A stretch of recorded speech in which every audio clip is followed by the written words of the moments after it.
What is going on, Carolina fans? This is Blake Kennedy, your host of the Real Carolina Football Show, and I am finally back with another episode and another video. Um, so crazy week last week, and definitely wanted to put a video out. And with everything that happened, I think I was gonna put one out on Wednesday, kind of late afternoon. And we all know what took place, and it was tough to see a man murdered in front of his kids and murdered in front of the entire country, literally just trying to bring people together. So that was the reason that I didn't put a video out, and I definitely just want to say something about this. I know I don't have a huge following. I think I've got 74 subscribers, and I appreciate every single one of y'all. I literally just talk about football on here and break down film just for fun. I love talking about football. I lost my father last year, who was the one person that I could call anytime to discuss football and argue and disagree and agree and really talk about Carolina football. So that was the main reason that I started this channel. Also, that I just enjoy it. I love breaking down film. I love the game of football. I love how much coaching that it requires, and just seeing Charlie get shot in front of his kids, and see the hatred that went on social media and the things that people are saying. It really put me in a bad spot, I'll say, especially with my father passing away. I lost one of my best friends a couple years ago too, young man, 31 years old as well, same as Charlie. So it was a tough week last week, and it continues to be tough. We're all getting through this as a country, and I just ask anybody that's considers themselves a Christian or a person of faith, I ask that you, because I know so many people that will wear a cross around their neck or claim to love God and love Jesus, and really try to live their life in that way. I ask you guys, and I'm also talking to myself when I'm saying this. I'm not saying that, I know everything about the Bible. I definitely don't. I became a Catholic about 5 years ago. Considered myself as a Christian most of my life, but didn't really go to church much. Did as a boy some, but if there's any time to start to pray and start to create that relationship with Jesus and God, however you do it, please do it, and do it harder than you've been doing it. We need all the prayers that we can get right now. There are some real evilness, and if you've had any doubt in your minds, and to tell you the truth, I have at points.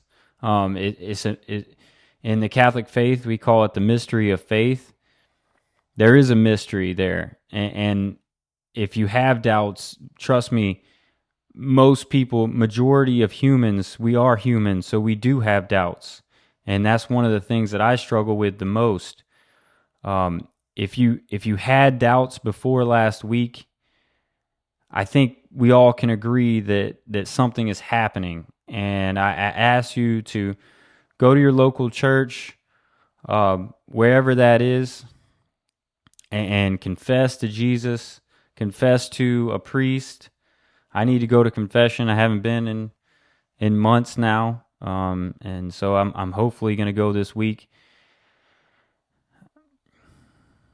Please repent, and save yourself, because God wants to save you. Jesus wants you near him, as close as you can be.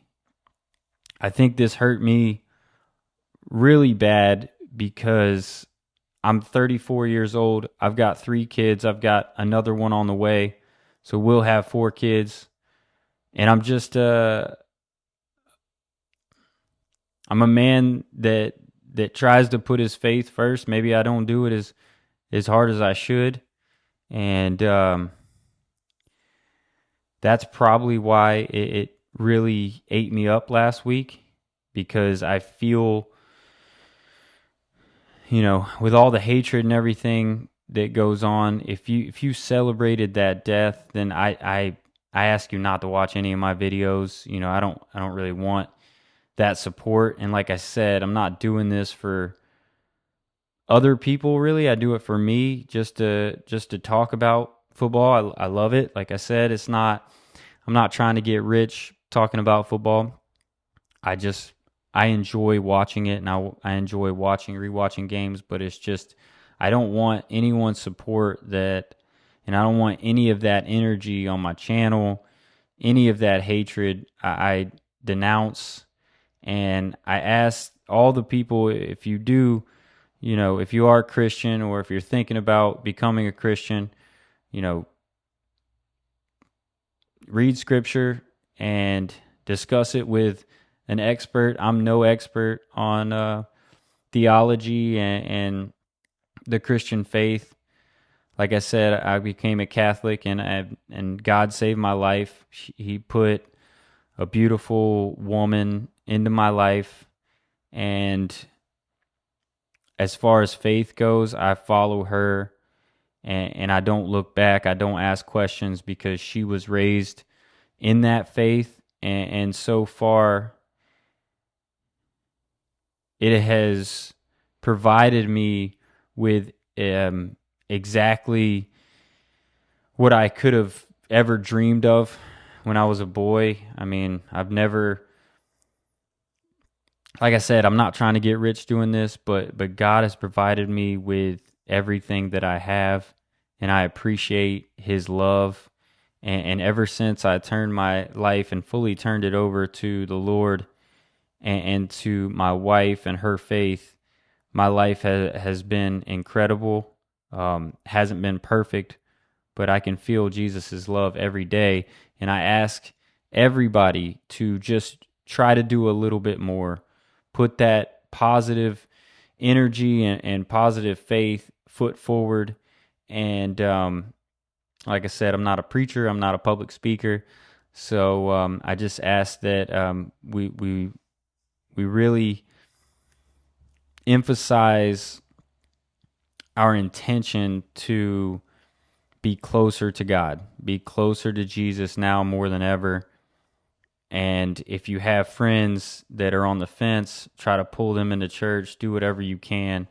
And let's get this country back to believing in God, believing in each other, having love for each other, and everything else will take care of itself. We put all of our energy towards him, and any worries and any stresses and anything that's going on in our lives, if we put it to him, he will take care of you. And you put all of your energy towards that, then I promise you, your life it'll be different. It won't be perfect, but you will find grace. And that's what I ask each and every one of the people that, watch the videos. Please just pray more. And if you can, go to church and pull somebody else in there with you. Now, I'm not going to get into politics, and I feel like I just had to say that because that was the reason that I didn't make a video. But tough game for Carolina last week. Had a feeling it was going to happen. They haven't looked good in either game, especially on offense. And the defense had some holes in it that kind of got covered up in some senses. Obviously against SC State, we saw some weaknesses, but against Virginia Tech, you could definitely see some weaknesses there as well. So I'm just going to go through and look at the highlights for the game, and I'm going to hit a couple plays that were really glaring. You know, Carolina's got some real issues, and if they don't get on them fast, and Sellers doesn't, come back this week against Missouri, it's going to be a struggle this year. And if you look at my videos, the very first video I made, it got the least amount of views, probably thumbnail issues and algorithm issues, whatever. But I kind of warned everybody that the expectations were getting too high. We played a good Vanderbilt team that, if you think about it, they kind of did the same exact thing to us as we did to them last year. And it makes sense because they've pretty much got the same team as last year. They actually added a few guys in the backfield and then one receiver that could play as well. So I'm just going to run through it, and we're going to see if Carolina can make these adjustments, because there is some really bad things on tape here and some personnel issues that I think that they're going to have to address. And maybe they wanted guys to play and they just can't. It was kind of like the whole Stone Blanton thing. They wanted him to be very good, and then he couldn't do it. And that's where we're at right now. I think there are a couple players on there that really need to go sit down and kind of watch, and maybe they can kind of work their way back into playing major roles. But if they do play major roles and these coaches don't really kind of put the hammer down, they're going to have a long, long season. But there are some positive things on tape. And as far as the game was going, yeah, they blew us out. They blew us out in our own stadium. They're a more physical team, blah, blah, blah. Obviously, the offensive play calling was suspect, but there was just a few plays in the game that really set it apart and kind of blew it open a little bit. I think the game was a little closer than 31-7 if you really look at the things that I'm going to show you. So let's go through and see what's going on here. Okay, we're going to go through personnel and things like that, because obviously this is the first play of the football game. And if you look, the main thing that Vanderbilt did was this right here. This was the key to the game. Every time that they snapped the football on offense, it was inside of 10 seconds on the play clock. They really held the ball. This is actually the second play of the game.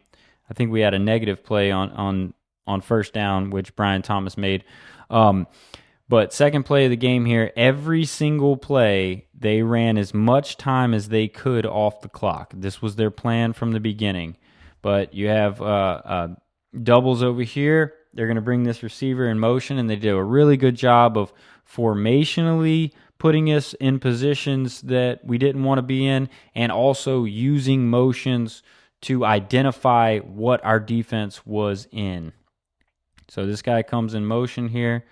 It doesn't look like we're running with them, so it tells them that they're in a zone cover. We're in a zone coverage. This is the player right here that I want to just kind of highlight. He's the one that's starting right now.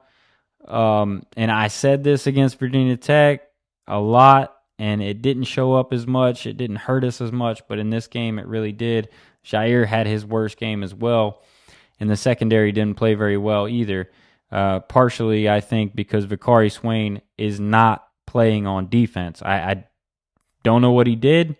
They said Brandon Cisse came in the spring and he was the man, and now Judge is out, Cisse, and it's Miles Norwood instead of Vakari Swain, playing much less snaps than these other guys. It's really interesting. Bring him in motion here. It's a fake. Everybody takes a step forward. They got the back coming out of the backfield here. Murphy really probably got hurt on the fake more than anyone. This guy right here, what's he doing, guys? Nobody knows. He's not blocking. It's obvious that he's trying to hide in here behind this tall line. He's not blocking. He's not running out for a pass. That means something's up. Kind of drifts out here. Stewart thinks he's going to get home. Murphy comes over here on the back. He does his job, actually. But this player here, this is Jaylon Kilgore, and he is doing the wrong thing. He's in a bad position. He doesn't know the play. I don't know if he has the tight end. I think he does. But he gets sucked way too far inside. He needs to be around these blockers here while this ball's in the air. He's behind the play, and they call a really good play, and Jaylon's just not doing anything for us. Jair Johnson's not in a great spot, and they get a big play here for their best player, you know. And let's just take a look at this, because this is what's going to really fire up Gamecock fans and really gets me going as well, is the lack of effort to the football. What is going on? The game just started. It's 14-7. I mean, it's 0-0. There's 14-17 left in the first quarter. The game just started. You would think we would be playing super duper fast. We got a negative play on first down. These guys ran a screen on second down. Second and long. What else are they going to run? It's a screen call. It's either a screen or a draw on second and long. So we're surprised at the screen, and then I want you to just watch the effort. Look at this effort right here between this guy. Look, this is why I'm so worried about this team. The lack of leadership. This is Alabama stuff against Florida State. Look at this player right here. This is a defensive tackle. His Goodwine, 44, 24. Jaylon Kilgore, supposed to be an All-American. Supposed to be a first-round draft pick. How does he beat you to the ball from here? Look at this. What is that? That is not winning football. This guy's playing winning football. He's a defensive tackle. Why? What is going on? Look at that. Does he look like he's running? This is very, very worrisome, because he's the one that got beat on the play, and then he doesn't even try to make up for it with effort. Man, sorry guys, but those are the ones. 3rd and 6 here. It's a good looking rep here. So 3rd and 6. They have a running quarterback. They run away from Dylan Stewart here.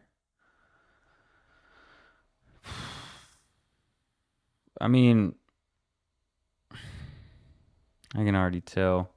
It's just garbage. And this is a nice job by Zulu here. He does a really good job of playing both players. This is good. This guy is giving these players time to get up here and be ready for the pitch. What are they doing? These guys aren't going out for a pass. They need to run up there and check these guys, engage with them so they can set this edge. It's effort, guys.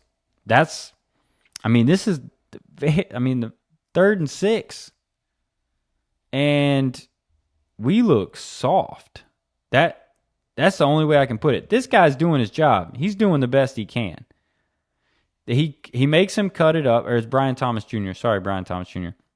He makes him cut it up, and then he crashes on him. That's not a bad play by him. Quarterback makes a crazy play by throwing it out here. But good Lord, I don't know what this guy's doing. DQ, play harder. Cisse, play harder. Look at all this space. And I mean, I don't know, man. This is just, he makes him keep it. Then the guy throws it out there. DQ does a pretty good job of getting through the blocks. But Cisse is late. And it's a first down on 3rd and 6 with a speed option to the short side of the field. Got a motion here. More than likely going to be either a zone read to the left or they're just going to run it here. But let's just see the reaction. Everybody's coming kind of slanting this way. So it tells me they're probably wanting to run it in here. They throw out the screen. They have the screen attached to it because we get sucked in. It's a good job by Pavia to get the ball out there. And we'll see if Jaylon Kilgore can turn up the pace a little bit. He does. It's a good job by Norwood to close down the space. But we've got to break down a little better because you can tell this player is going to try to hit in between y'all. And we've got to play inside out. And he, good Lord. No, so, holy cow, I can't watch this tape. We're not good, guys. This player right here is an issue. This is where Vicari Swain should be playing. I've never seen Vicari Swain do this. I've never seen him run from a tackle. Look at that. You didn't even get shook. You ran from a tackle, from a head-up tackle on a slot receiver. You don't even want to tackle him. And then he drags Kilgore for the first down. Number 3 doesn't even touch him. Why is he playing? We got to sprint out to the left.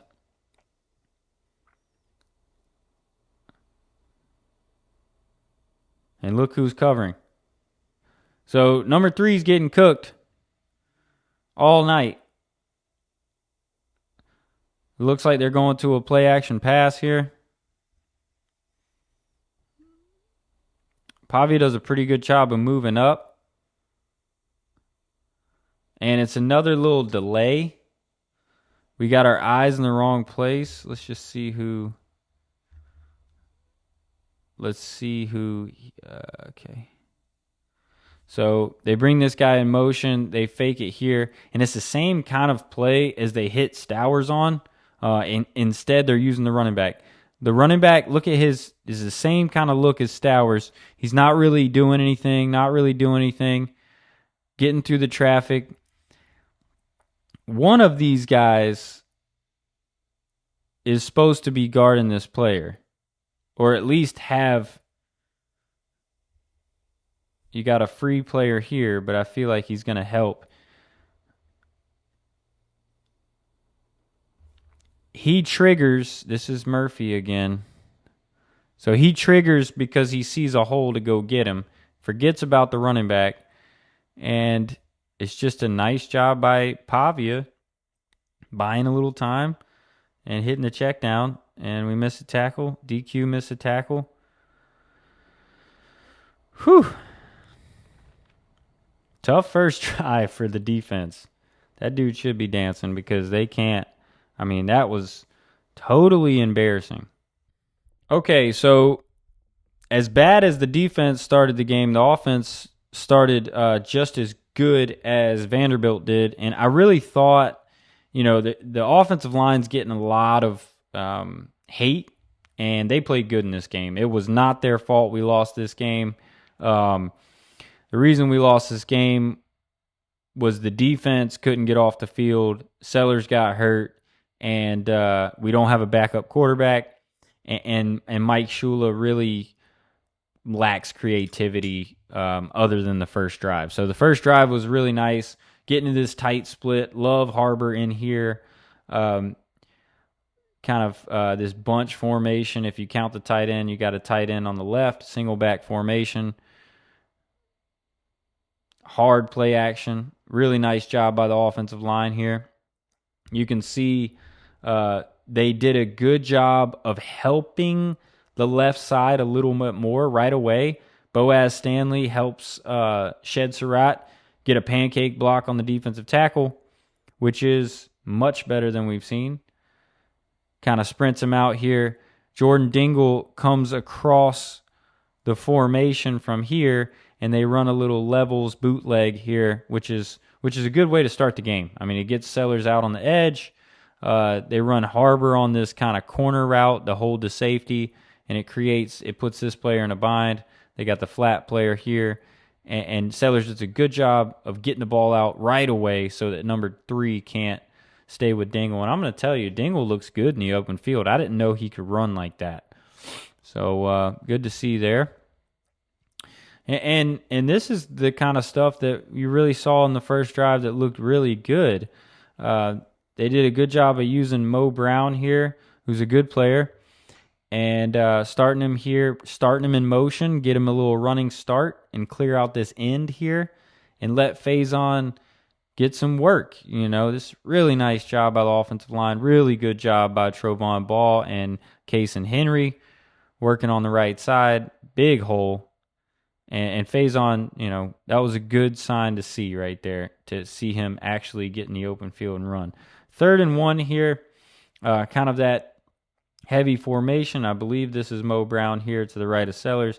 You got 2 tight ends. And they've got a 4-man, 5-man line now coming in.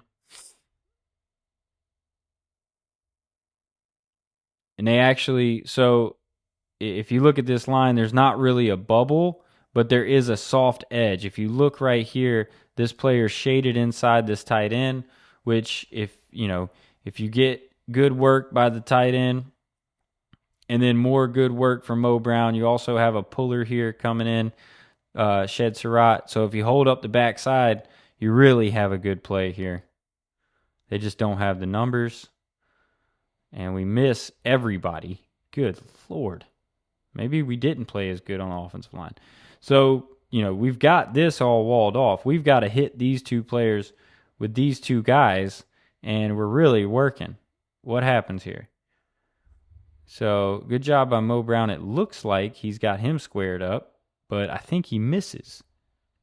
He does. He overruns it, but it is a first down. Shed Surratt misses too. But good hard running by Rasul. Jumping into the super spread here. 3 receivers left. Really love this formation, especially if teams are playing zone coverage. It looks like they're playing man, but they are playing. So, yeah, it is man coverage. And you can see Sellers' eyes on his favorite target, Nicholas Harbor, who really had some good moments. Really good protection, good ball, and a good finish by Nick. Squeezed the ball. Perfect drive so far. Jump into this heavy 2 tight ends right and 2 receivers, so it's really quads right. And they want to jump back. They want to try to run weak here, which is where the bubble is right here in between these 2 players. This guy's way off the edge here. But this is awesome blocking if we don't hold. Yeah, it's good work by Rasul and really good job on the edge by Josiah Thompson. The line played good, guys. We're not going to... It's so interesting that the offensive line had their best game of the season and we lost by how many points?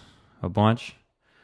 So 7-7 though, 3rd and 9. They get little trips right. We've got a good look on the field. And this is the player that's going to have to play more.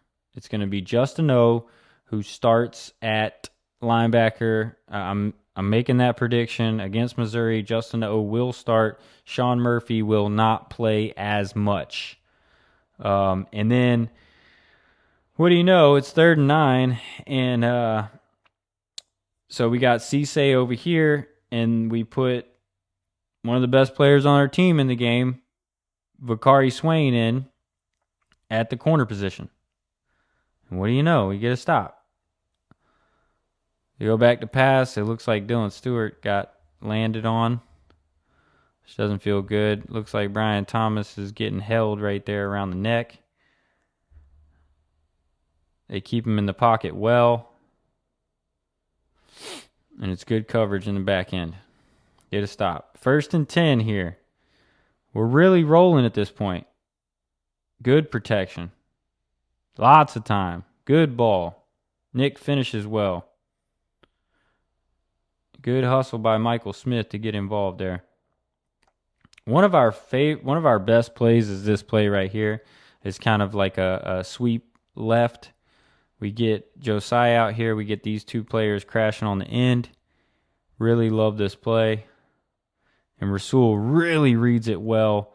He gets everybody going outside, puts his foot in the ground, and does good work. And this is why I'm it's never as bad as it looks, and it's never as good as it looks. So I'm still optimistic. I never thought we were going to go to the college football playoff, but we can win 7 or 8 games this year as long as Sellers comes back.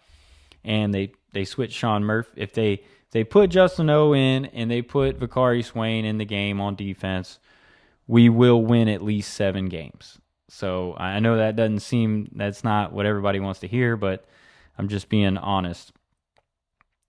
Good job by the offensive line again. They kind of just overran that, but if you look here, if we're running a zone read here, it's a touchdown for Sellers. You know, if he's really reading this player and he pulls this ball, he goes around the edge. He's got tons of room out here. You even have a lead blocker on number 2. You know, that's probably what we should have done there. I don't think anybody missed anybody. Maybe Boaz didn't get up on the linebacker, but they really shot that gap. So Boaz helps on the double. Yeah, nothing you can do there. Good play by number 11. That's not an offensive line issue. That was a bad play call. Okay, we spread them out a little bit. They are very spread out. And this might be the interception. I'm not positive. Yes, this is the interception. So it's a tough play.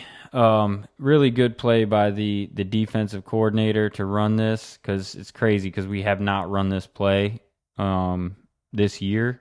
So, I mean, they kind of got lucky and got us in the perfect call with that defense. But if you look here, we're bringing Dingle out to try to run off this coverage. They don't really react to it, and they kind of come downhill, which looks good for Sellers. You know, they get in here, and he just kind of throws the ball to the zone blitz that the defensive tackle backs off and gets the pick. And that really, really hurt us right there. I mean, if we don't throw that interception, we kick a field goal right there. I think this game's a little bit different. And maybe Sellers doesn't get hurt either. But they get the ball back. Kind of moving ahead here in the second quarter. Nothing really happens throughout then. And 2nd and 2 here, they spread us out, no back situation. Normally, when you don't have a running back in the game, you're dealing with a quarterback that likes to run, it's usually a quarterback run, and that's what he does. It's a pretty good play by Goodwine. Goodwine play, I mean, I feel like everybody's playing okay on the defensive unit except for this player and except for this player. Those are the only 2 guys that aren't playing great. You know, Cissé's playing okay, DQ's playing okay, Peyton Smith's playing okay. Jalen Kilgore, I'd like to see more from, especially going back to that early in the game, not being ready to play. But this guy is really, really hurting us, guys. That's the teams that are going after us. They're going after those 2 players. So we bring a blitz here, but they hit a little rollout. They hit the little shovel. Oh, man. And this is what I'm saying. Like, this is what I'm talking about. They run the little shovel pass here. This is not a bad job by, I think this is Brian Thomas Jr. It looks like this, or it might be, I think it is Dylan Stewart. Dylan does a good job, kind of runs him into the pitch, and then he still tries to play the pitch and actually almost brings the guy down. All he needs is his buddy, Sean Murphy, to hit the guy in the shoulder pads rather than miss when he's already being hit. You cannot have an easier tackle than this tackle. He's already going down. 2 people. I mean, Peyton Williams has an excuse. He was later, and he's more outside. He was coming at more of an outside angle. Sean Murphy, his head should be on this other, like, it is just... You're going to tell me this player on this play right now spins away from these guys and gets all the way over here. It's embarrassing. And it's number 7 every single time. Gets brushed off like he's...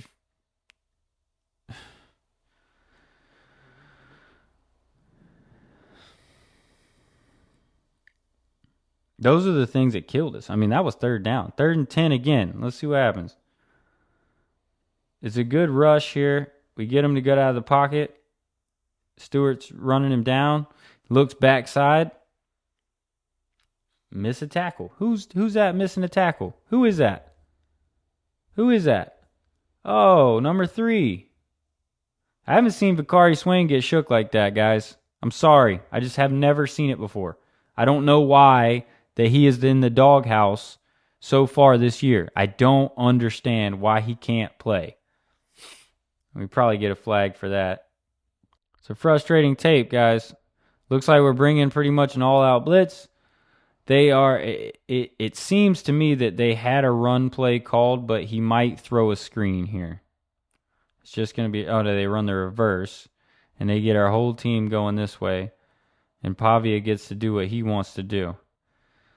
Yeah, this is really Dylan Stewart just getting pulled too far inside. He should be more up the field. Just he falls down too, which is not great. DQ Smith takes a hit from Pavia, and it's a good play call from them. And, 3rd and goal. This is where, like, formationally, it doesn't really make sense what we're doing right here. We have a decent call, and I just want to show you guys they have a bunch to the right. We've got 3 players to guard 3 players, right? Then you've got this player in the box, which is a safety, and he should be helping. It looks like we're probably playing zone coverage. This guy's out here. This guy's in here. This guy stays in here. Then this guy pretty much has this zone right here, and so does he. The interesting thing, we're in man, but this player's free. He's got his eyes on the quarterback. I would love, if you know that you have help inside, you're not as worried about them running the slant. He comes inside like he's running a slant. Cisse's in good position. Really good position, especially with this player where he is. They can't, if he decides to run this slant, he can't get that ball in there. Not with these 2 players right here. We're in great position. He's in good position. And then he gets broke down. It's just the bottom line.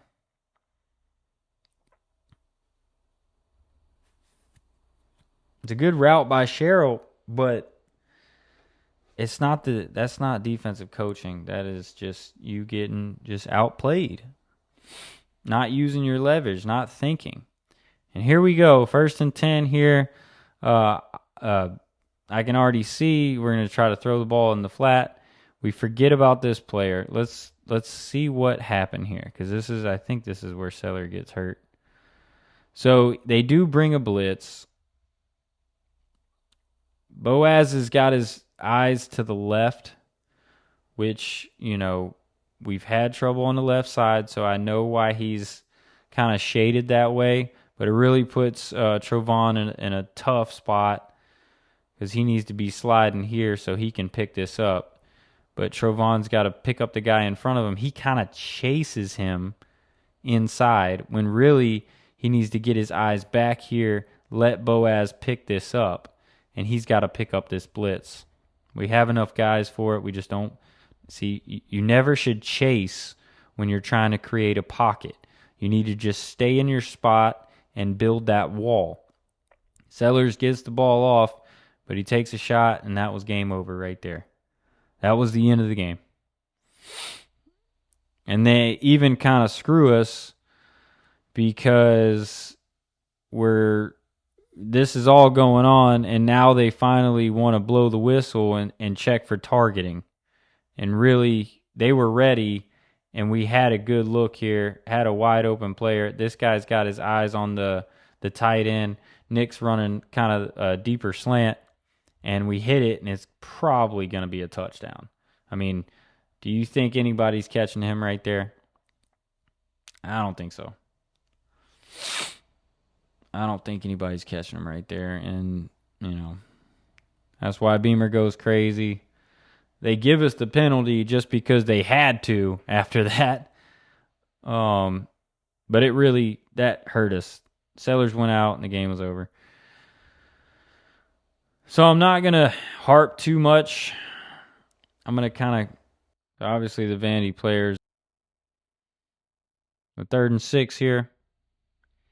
They've got just a straight man coverage here, which is interesting. It looks like this guy might be a spy.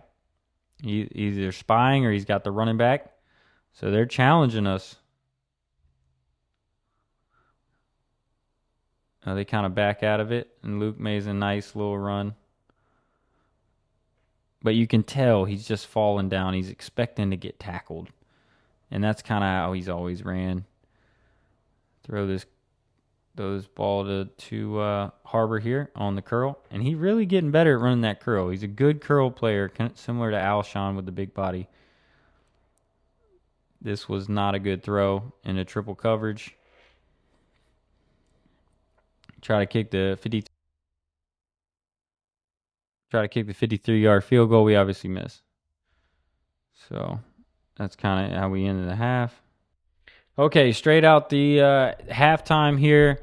Didn't do too much on 1st and 2nd down. 3rd and 8 is not where you want to be. And the one thing that I will say about offense this season, and I know the offensive line hasn't been good in past, but it seems like they've really got that shored up in a way. Not, to an elite level, but to a winning possibility level.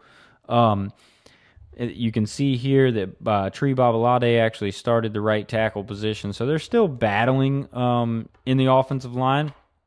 But the one thing I'll say about the offense right now is I'm very, very surprised to see so many young receivers in the game. I know that we've been excited about young receivers, and they've looked great in practice, and they're cooking in 101s. They're doing whatever they want out there. That shit ain't everything, bro. It's just not. Like, football's really hard, and for you to be 17 years old and a twig out there against these SEC teams, you're going to feel it.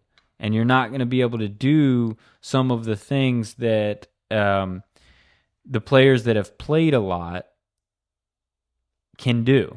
And it's crazy because I have never seen this year, I have yet to see the starters that started games last year all start and all be on the field at the same time even. What happened to Jared Brown? What happened to Mazio Bennett and Nick Harbor in the game all at the same time? You have not seen it. I'm very, very, very surprised about that. They really went young at receiver. And when you go young,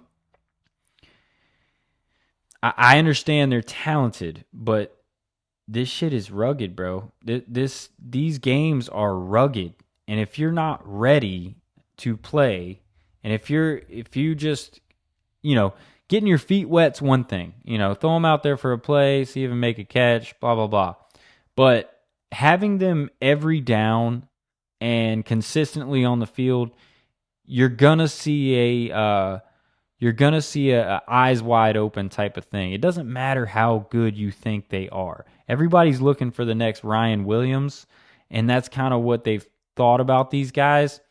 But Ryan Williams is not a great blocker. There's certain things that he doesn't do, and he's still getting through, and that's where we are with these guys right now. So they put Brian Rowe in here in the slot. He runs a pretty good route. He doesn't quite get the depth that he needs. Ball's slightly behind, kind of hit him on the chest, and you're a yard short. They decide to punt it here, which I don't blame them. You're thinking long game. You're only down 7. Come on, defense, do something. But look who you ran out here. Okay, so Swain's in the game. That's good. But you got number 7, and who are they going at? Who's he got his eyes on? Number 7. That's who they want to go at. That was Jair, actually. That was Jair Johnson that didn't play that run very well.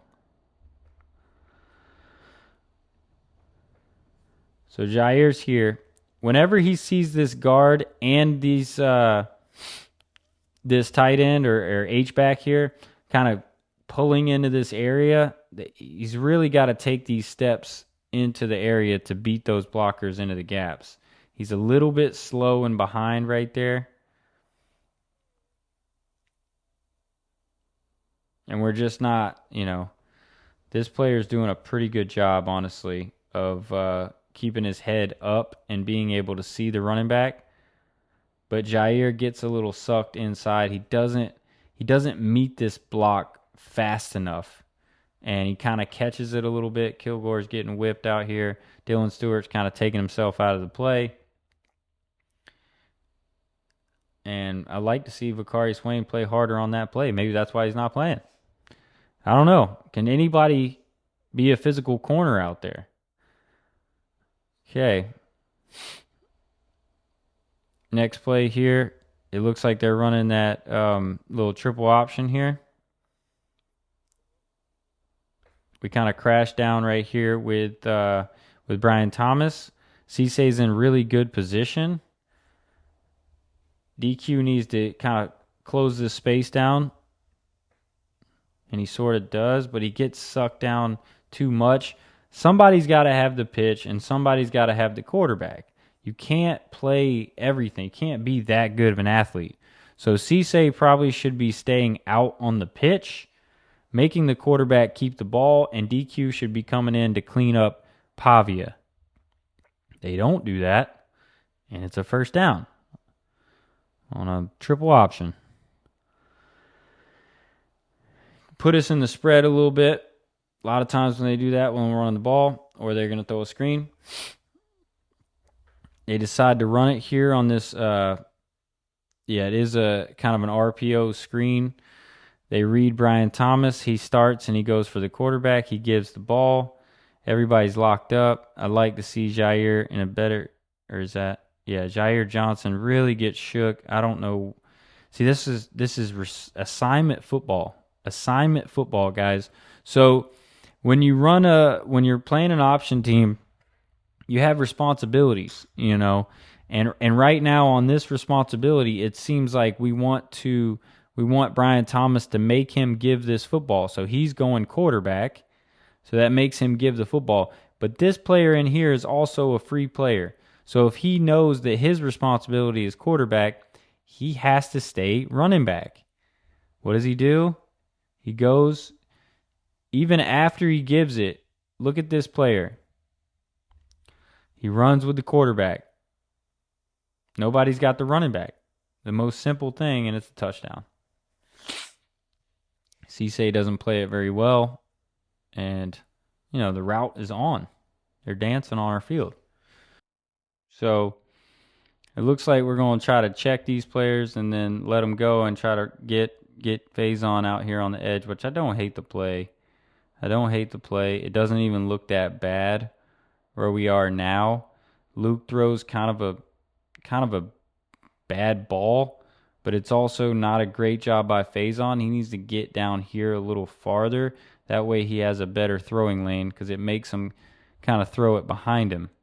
He has to turn and catch it and make sure he catches it. And now all the space has been closed down by a team that's running to the football. They don't have a bunch of athletes on defense. Trust me. they do have a bunch of players that want to play and play hard for their coach. And that's the reason that, like, those little throws that are just a little off, that slow your play down, a kind of a not so good snap, that's what they live off of. They stay in their spots. You mess up just a little bit, and it gives them time to get their guys there. Overall, they're not that fast, but they do play good defense. So good pocket here, seems like. Luke throws a good-looking ball to Donovan Murphy, and this is why the guy does get the play. He can run routes, and he's not scared to catch the football in the game. But I'll show you why it makes a difference of him being on the field all the time. So, tight end to the right here, 3rd and 6. Got to get this first down. What do we run? Luke does a good job. But this is the thing. He doesn't quite get the first down. And this is what sets you apart right here. If it sets you apart from a good player to a great player, from being a second string player to being a difference maker. You got to beat this guy for the first down. I mean, even if he just flips this ball to Brady Hunt right here, he picks it up. He's a sure-handed tight end. He probably could have flipped it to him right there. He's still behind the line of scrimmage. So he has options. Even if Luke just decided he wanted to run it and he did a little fake to Brady Hunt just to move this player a little bit to the right so he could get behind him, he could have done that. But he's not a difference maker. So he runs in. He expects to get tackled, and he doesn't quite get it.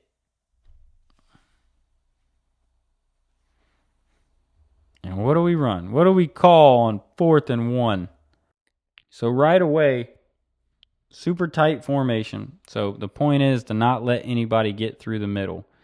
But what really irks me is if we're in a tight formation like this, the bubble is right here, right? And obviously they're going to bring this extra hat into the bubble.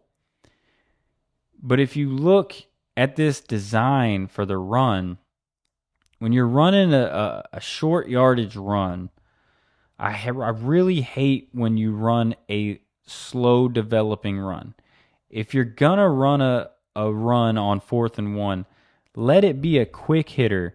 Let these guys fire off forward, and instead of pulling this guard, which is where Faison ends up kind of running the ball. Why would we be pulling to the area we're trying to attack? It makes zero sense. I mean, I think this play is designed to maybe go off the right side. They do a pretty good job of penetration here, which also knocks back Surratt from coming down straight on the line of scrimmage. But good Lord, they are sold out for this run. And why wouldn't they be? If they get a stop, whew.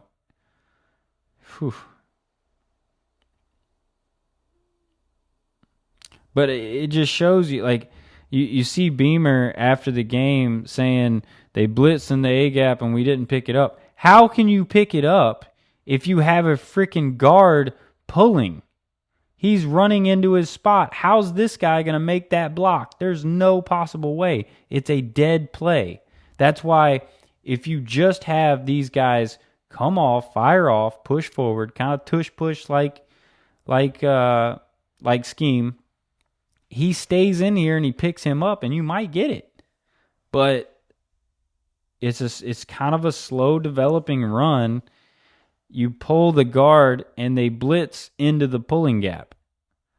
And he gets untouched and blows up our play. And, really ends the game again. So there's so many plays. And I'm not going to harp too much. Try not to. But they're a good football team. That's why they beat us. That's why they beat us on our home field. They are a good football team that runs good plays, has a tough quarterback that is not scared, and we are not a disciplined team that can really tackle. We are not a strong tackling team right now. And this is the kind of stuff right here, man. This was another game ender. It's 3rd and 21. 3rd and 21. Where we live, what we want. You got Stowers at the top here. Kilgore's got inside leverage on him. And this is another thing. He's got inside leverage on this guy. And somehow he gets across his face. How? We can't see it, but somehow we were in here and we got out here. And it's a good throw. So these are the glaring issues. Okay, so 3rd and 8. 21-7. It's not quite over yet, I guess, if you have hope. They go trips to the right. I think there's another receiver. Yeah, this guy's covering here. So 3rd and 6 here. Do a little stunt here with Dylan Stewart and Goodwine. Get some pretty good pressure. Get a holding call. Pavia does what he does and throws the ball back towards the middle of the field. And the player that should be playing over Sean Murphy is Justin O, number 17. I don't know why we like Sean Murphy so much, but 17's been pretty solid. He hasn't been wonderful, but he is a physical football player, and he can play better than number 7. He can help us more. So I am cautiously optimistic that they are going to make these changes, and we're going to be a pretty good team this year. I know it's hard to see, and I'm not predicting us to go to the college football playoff, but if Sellers comes back, they make these little changes, we're going to be all right. We're going to be pretty good. But they've got a coach, man. They've got a lot of work to do. And I'm just going to kind of go through again. The receivers that they're playing, I don't know what's going on. I don't know what happened to Jared Brown and Mazeo Bennett. I don't know where they are. I don't know if they're playing. They never give them any targets. So they run this little stack here. They bring Mo Brown into motion here. And typically this is kind of the run look here. Good job by Mo Brown picking up the end. And a nice run by Faison. I really think Faison is going to be a good running back for us this year. 3rd and 7, we run a quarterback draw here. Fake the screen outside. Good block by Faison. Pretty good job overall. But this is it, guys. This is why you don't really want freshmen to play. And I'm not hating on anybody because I think this guy's a really, really, really good player.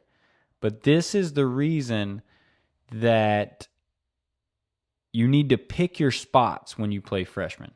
You don't need to let them be in there the whole time, especially when you got somebody like Jared Brown or just a bigger, stronger player. You know, it'd be nice to have Harbor over here because you're running this little quarterback kind of counter to the right. This guy's a good player, but he's not ready for this. And it really, really shows up. So we're just going to run this quarterback power here. I want you to watch this. You got a pretty good play here. You only have one free player right here. Luke Doty has got to beat this guy right here for the first down. And he tries, but I want you to watch. Look at this player get absolutely manhandled by a grown man corner that plays in the SEC.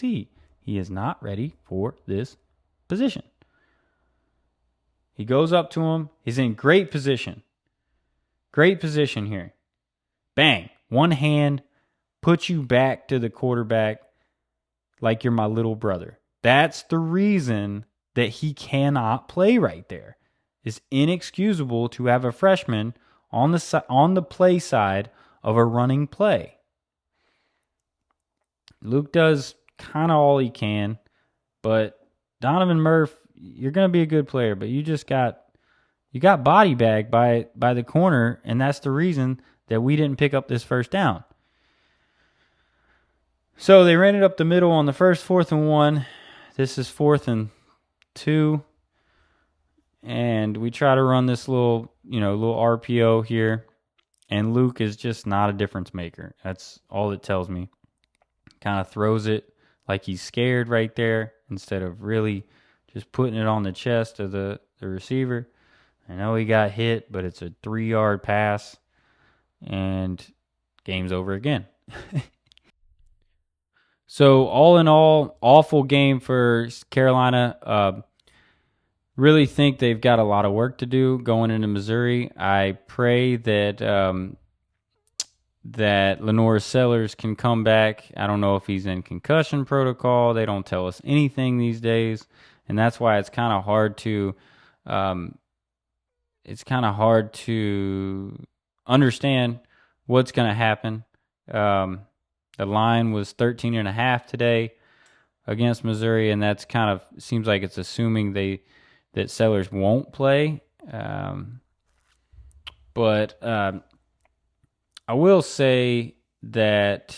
So I'll just say that I don't want to toot my own horn. I don't want to say that I predicted this, but I had a feeling that we would get to a position early in the season like we are now and be kind of let down tremendously.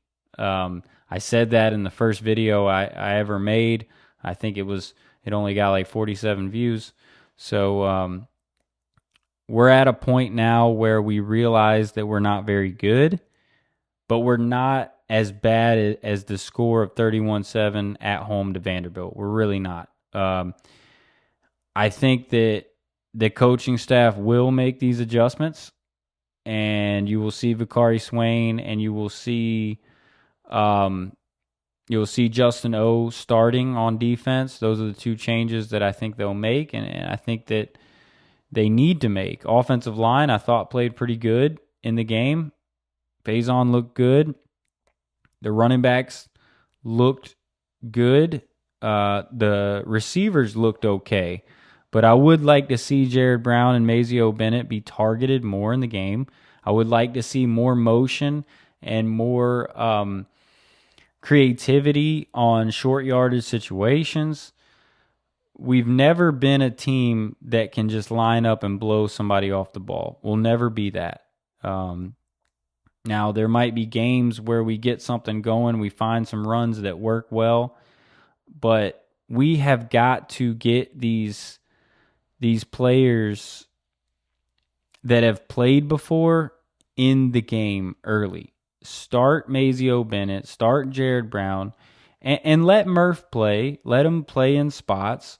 But every down-wise, we've got to let these players that we know that can play, we've got to let them get in the game and kind of be leaders of the team. Football is not all about talent.